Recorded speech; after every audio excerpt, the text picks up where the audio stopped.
livro é uma narrativa sobre a religião Jurema, os rituais, os pontos cantados e toda essa pesquisa sobre a religião Jurema deu origem a esse livro. E o Cabeceira de hoje conversa com o antropólogo, coautor deste livro, professor da Universidade Federal do Ceará, Ismael Por Deus Júnior, e com o juremeiro Arnaldo Burgos. Sejam bem-vindos ao programa Cabeceira.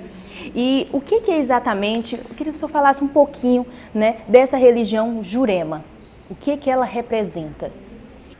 A Jurema é uma religião tipicamente brasileira, talvez a religião mais brasileira, vindo do culto indígena, com a mistura, a influência da Igreja Católica, o espiritismo de Kardec e a religião negra típica brasileira, candomblé.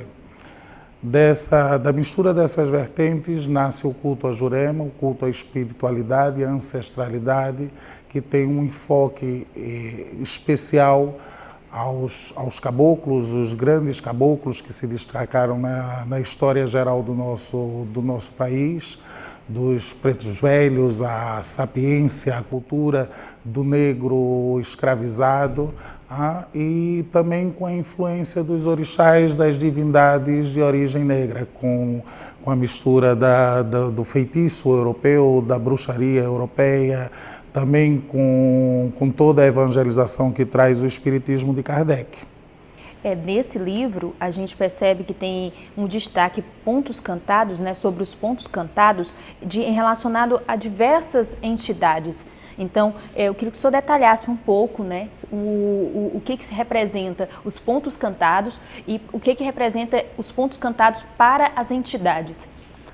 Os pontos cantados talvez seja a forma mais importante da expressão dessa religião. Através dos pontos cantados se evoca as entidades, cada uma com seu caráter próprio, cada um com seu formato próprio, evoca as entidades e não só determina o modo de trabalho ou o trabalho específico que está sendo realizado.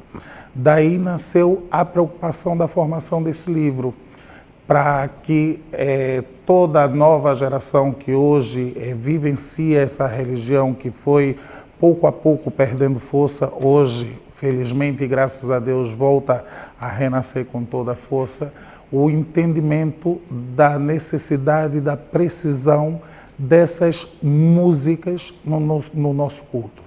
Seria a forma de determinar os trabalhos, que classe de trabalho, que teor de trabalho, a profundidade do trabalho, se existe algum tipo de negatividade ambiente, se existe a necessidade de uma postura espiritual, não só das entidades, também como dos médiuns.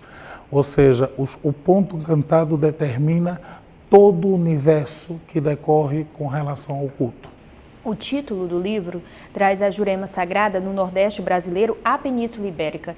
Então, qual a relação dessa religião, né, a Jurema, com o Nordeste brasileiro e com a Península Ibérica? O culto é tipicamente nordestino. A Jurema é um culto de caráter exclusivamente nordestino, nasce no Nordeste do país, com maior expressão em Pernambuco e Paraíba. Obviamente, com o decorrer dos anos, das décadas, foi se alastrando para o resto do país e através de mim, chega à Península Ibérica, em primeiro lugar a Espanha, precisamente a Madrid, com a abertura de uma casa de Jurema, e logo depois a Lisboa, com a abertura de uma segunda casa, tendo uma aceitação massiva e imediata das pessoas europeias. Hoje o culto é bastante conhecido na Península Ibérica, sobretudo com o trabalho que desempenhou Ismael e tem desempenhado através dos anos com a divulgação da Umbanda e agora com a própria Jurema. Professor, assim, tem um livro feito por uma pessoa de dentro da religião, traz que tipo de contribuição e qual é o diferencial, então, desse livro com esse perfil? A importância que eu acho desse livro é que é escrito por uma pessoa que pertence à religião, aí no sentido de pertencer. Pertencer implica num sentimento de ser. Não é? Ele é juremeiro, é diferente de eu ir lá e olhar a Jurema, escrever sobre a Jurema. Esse livro é uma segunda experiência nesse gênero de trabalho que eu faço. Eu já tinha feito outro com uma mãe de santo portuguesa, que foi quem instalou a Umbanda em Portugal. Né?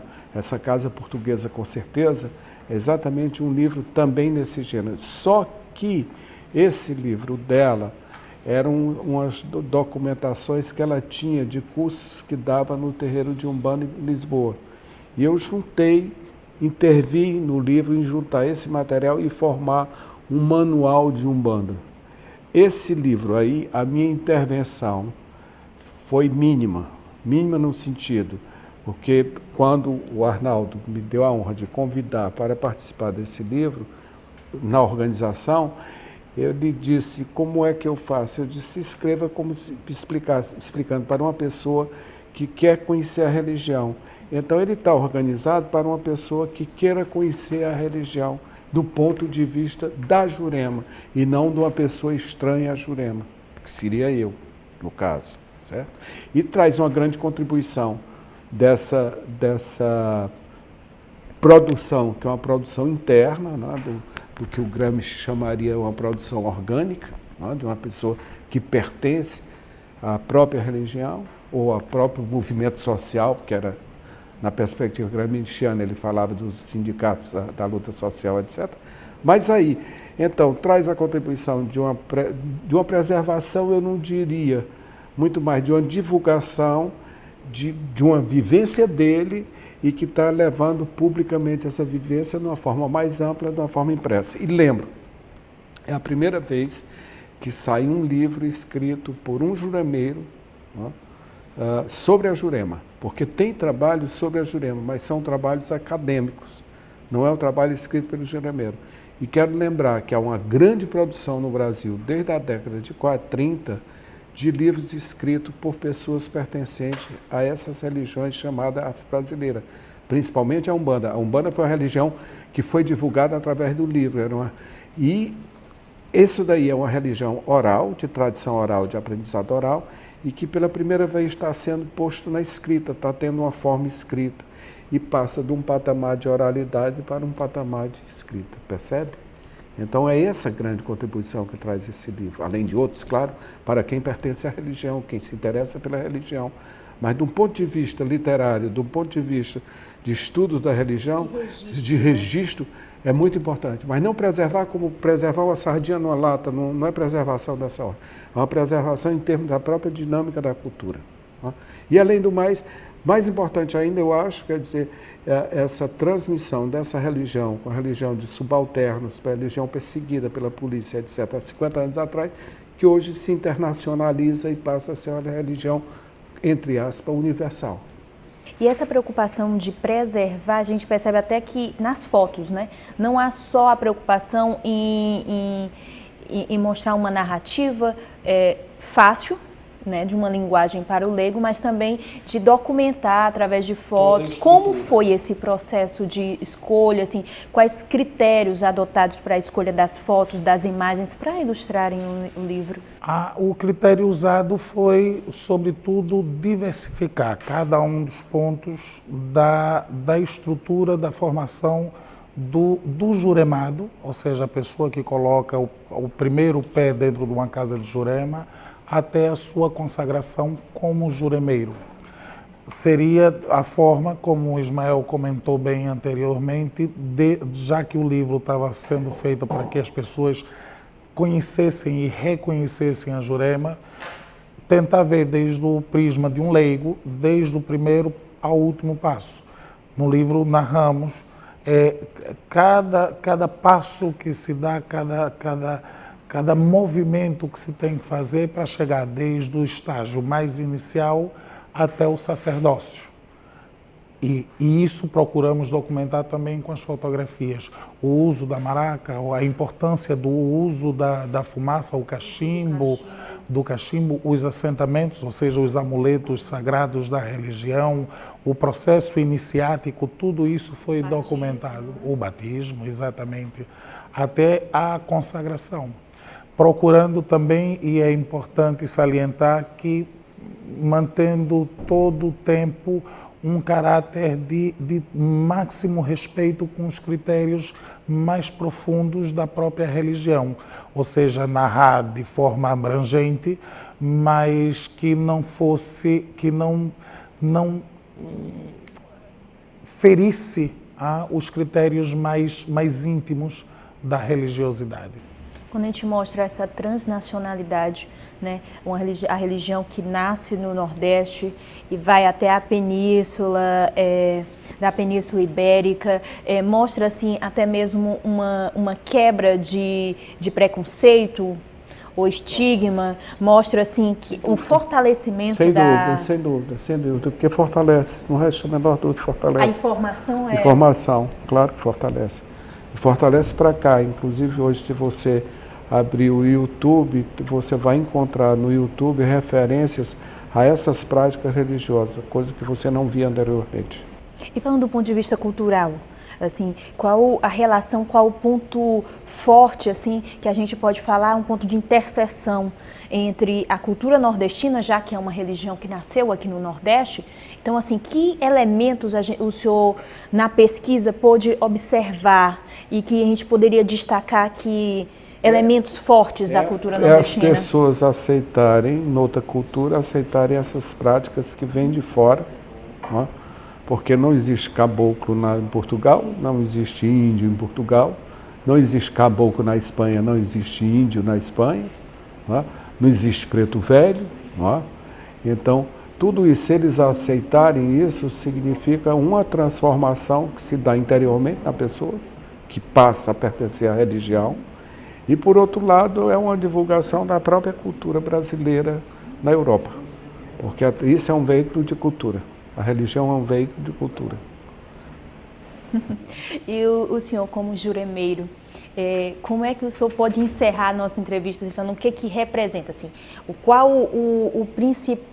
a principal doutrina, a principal essência dessa religião, que é uma religião que nasceu aqui no Nordeste, como a gente estava conversando, e que está rompendo fronteiras, né, para Portugal e para outros países, levando o Brasil também para outros países. Assim, qual a definição assim, que o senhor poderia destacar, que é o ponto forte? Eu me atrevo a fazer essa definição com palavras de outrem, que é do pessoal, uma pessoa querida minha de Espanha, uma pessoa importante na nossa casa em Espanha, que diz que o mais emocionante, o mais tocante de nossa religião é a conduta que ensina a ter. E é uma conduta expressivamente nossa, nordestina, de humildade, de simplicidade, de simpatia, de amor, de generosidade, de integração.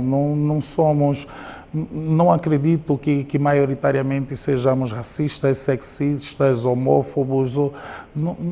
Não é típico do povo nordestino, bem como é a maior expressão dessa religião, é da igualdade, é da entidade que era trabalhador da construção civil, a outra que chegou a meter-se na prostituição, o outro que era um descamisado, o outro que era um sem terra, o outro que foi um menor abandonado, etc. E todos eles vêm com a palavra de amor, com a palavra de Deus, com luz, com crescimento, com a necessidade da integridade humana, da grandeza do espírito, da nobreza da alma.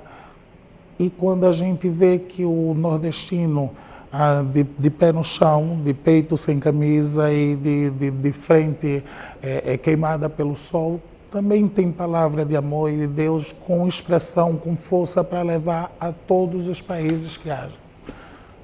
Isso para mim é o mais importante e inclusive emocionante, de ver a nossa cultura, a nossa subcultura, que fomos toda a vida tratados como subcultura, inclusive dentro do nosso próprio país, hoje sermos respeitados e com um respeito emocionado de pessoas do país, do primeiro mundo, do berço da cultura, se dobrarem à nossa cultura.